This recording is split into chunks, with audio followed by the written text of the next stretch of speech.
I think it shows how much more international Dr. Wolff is becoming, not in just selling products in other countries, but also in how we do our marketing practices as well. So insights don't just come from Germany anymore, they can also come from other countries.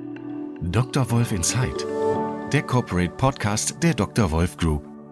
Hier kommen Menschen zu Wort, die das Unternehmen prägen. Geschichten und Einblicke rund um Forschung, Vertrieb und Produktion von Problemlösern. In this podcast episode, our first one in English, by the way, I talked to my colleague Stephanie Cummins about the successful expansion in Great Britain. Stephanie was born in Manchester, where Dr. Wolff founded his English subsidiary in June 2022. Stephanie started to work in the Manchester office as the first official employee of Dr. Wolff UK. Stephanie is responsible for business development and marketing management for our female brands Plantur 39 and Vagisan. We talk today about the success of the current Plantur 39 TV commercial, her goals for this year, and we look at the media and political attention menopause facts are currently receiving in the UK. My name is Nina Lauterbach. Have fun with this new episode. Good morning, Stephanie. Hi, good morning. Thanks for inviting me, Nina. Very welcome. I start each episode with a statement that I ask you to comment on. Hair loss is predominantly considered a male phenomenon. Yeah, that's quite a common misconception that hair loss is only experienced by men.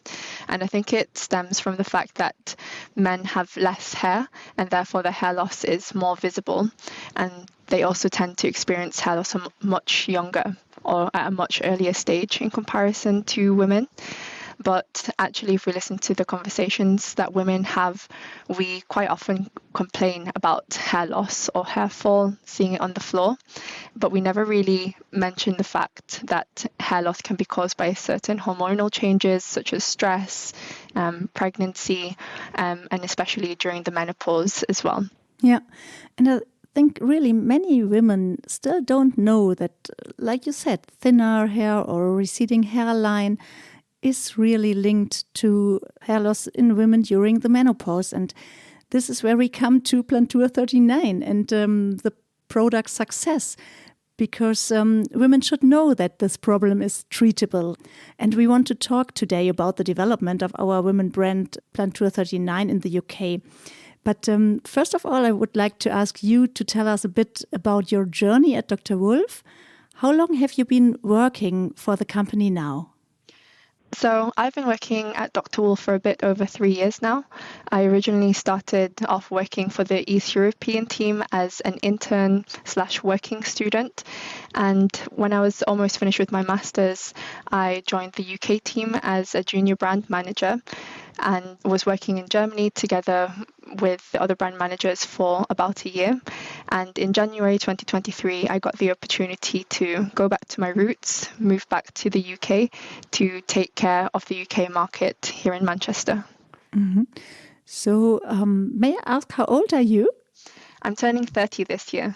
Oh, yes. And it's very interesting because Alpecin and Plantur, these both brands have quickly gained an importance in the UK, and the UK market is particularly receptive to men's care products, making Alpecin really the strongest brand at the moment. But also Plantur, on the other hand, is experiencing the fastest growth driven by the increased popularity of menopause. And also, I think it's a more open culture of conversation now in the UK. Is this right? Has something changed recently? Yeah, exactly. So about 2 years ago, in 2022, we started to see the first few hints or first few conversations arising regarding the menopause. And it all started with this very popular UK celebrity called Davina McCall. And she released a documentary called Sex, Myths and the Menopause, where she talked about all of the symptoms she went through when going through the menopause and how it affected her personal life, her sex life, and also her work life as well. And she also encouraged women to talk more openly about it and to explore the different treatment options that are available for women. And as soon as this documentary was released, instantly there was an influx in women going to their GPs for appointments to talk about the menopause symptoms. And also, similarly, we saw a very strong increase in the prescription of hormone replacement therapy, or HRT, to help women to deal with their vasomotor symptoms. That's really interesting. I mean, I think in these years, a lot of baby boomers are turning 50, and many women suffer from severe menstrual problems like cramps or hot flushes or whatever. But I think it's really interesting that it needs a celebrity to start a more open conversation.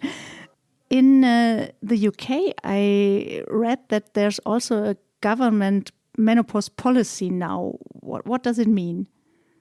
Yeah, so this also came just after the Davina McCall documentary as well. So that documentary is really what kicked off this menopause movement, I would call, here in the UK. And the government also got on board with this movement by releasing the menopause policy, which is part of the Health and Safety Act here in the UK. So it's rather a recommendation to employers to have more support systems available for women going through these menopause symptoms in the workplace, and to not discriminate against them. They can't be fired if they are having a hard time at work, for example, and they also should be getting the right support at work whenever they're going through certain symptoms.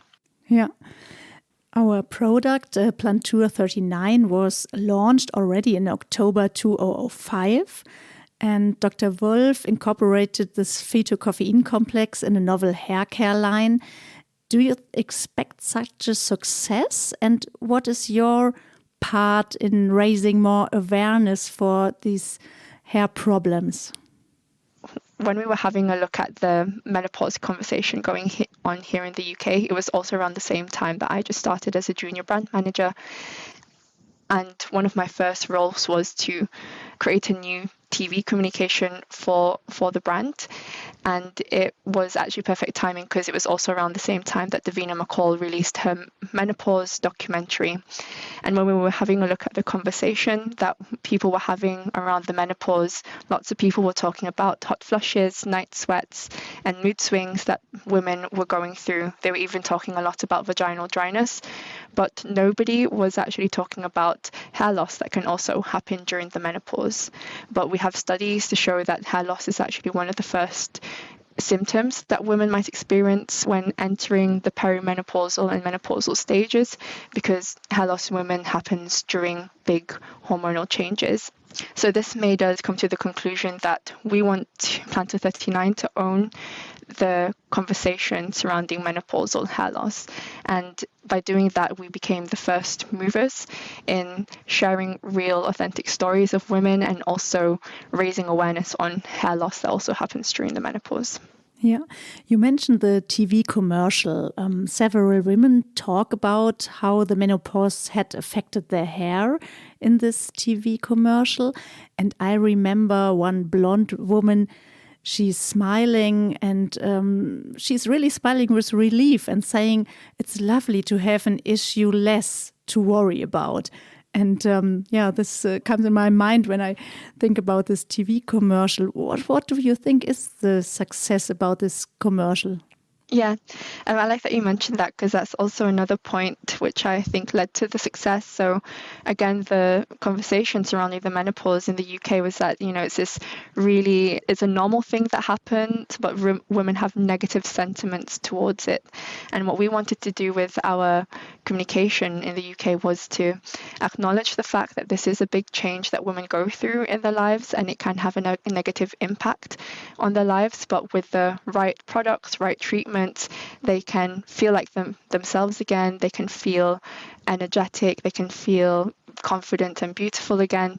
And so this is what we really wanted to achieve with our TV spot. So if you have a look at it on YouTube, we start by acknowledging that women go through the menopause and experience hair loss, but then we instantly shift into a more positive communication and share the more positive experience that women had when using the brand, how Plantur 39 helped them reduce their hair loss, how it helped them to have thicker, stronger hair, and also how it helped them feel more confident.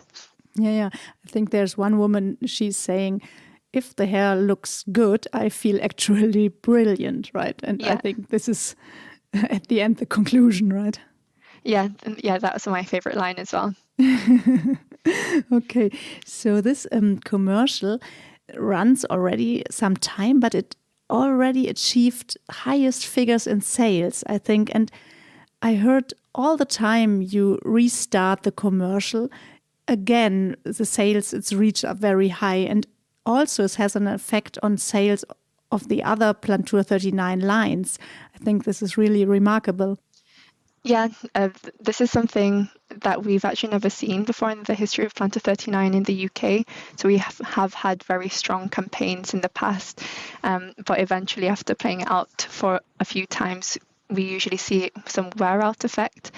And I would say it's partly due to the timing that menopause still is a very relevant conversation, and also the fact that we're the ones owning the menopause conversation surrounding hair loss right now. With every new campaign, we're not just repeating the campaign, we're constantly optimizing and seeing how can we improve on the channels that we're being played out on, how can we improve the communication on our digital campaign. So I think that also contributes to the success of our campaign. So what we've been seeing is even better performance with each campaign that we've been running. Yeah. And Dr. Wolff is transferring the recipe for success now to other countries, and they adapt the commercial to different countries. And for sure, they are also taking the cultural differences in account, but it's sometimes nearly the same message. And also they use models from the respective countries who tell their stories. I think this is very interesting for the company that you have an exchange with other marketing members.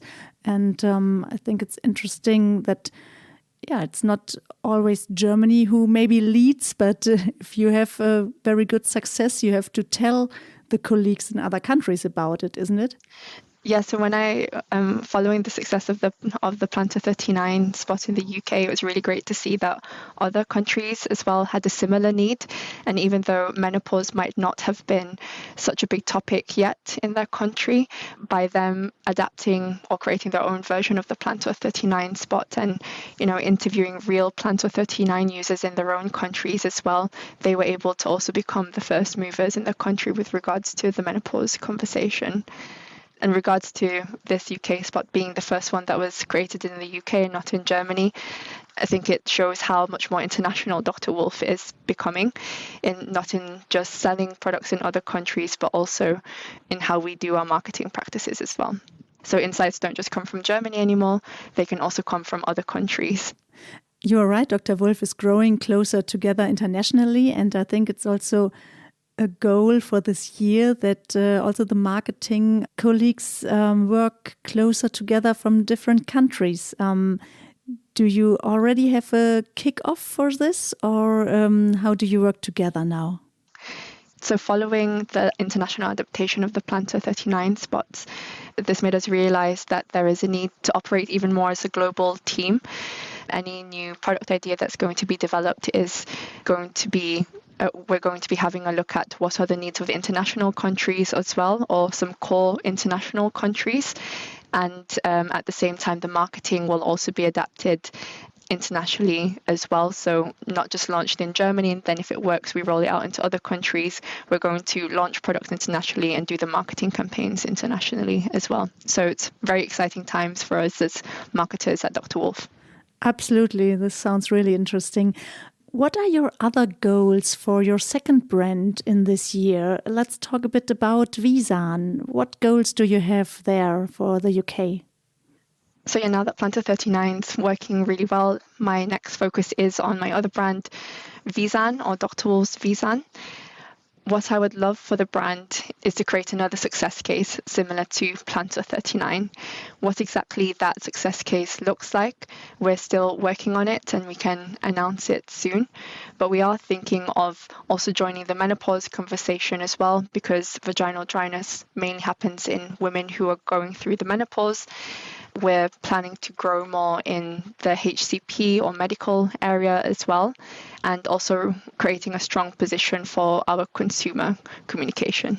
Yeah, sounds very interesting. Some years ago, I helped work with the gynecological brand in Poland, and it was very interesting because their mother and daughter don't speak about problems like vaginal dryness. It's very conservative, very Catholic, so it's really a taboo theme. Do you think it is already an open or more open atmosphere in the UK, or is it also still a really taboo? Yeah, I think there's a general idea that UK women are very open, much more open in comparison to German women. But actually, when it comes to health and to especially intimate health, that's not necessarily the case. So especially older women who might be in their 50s or 60s aren't really that open to talking about their problems in general, and especially not their intimate health problems. When we've been talking to women here in the UK, the first response that we get when we mention vaginal dryness is that, oh, no, I don't have that at all. I'm not affected by it.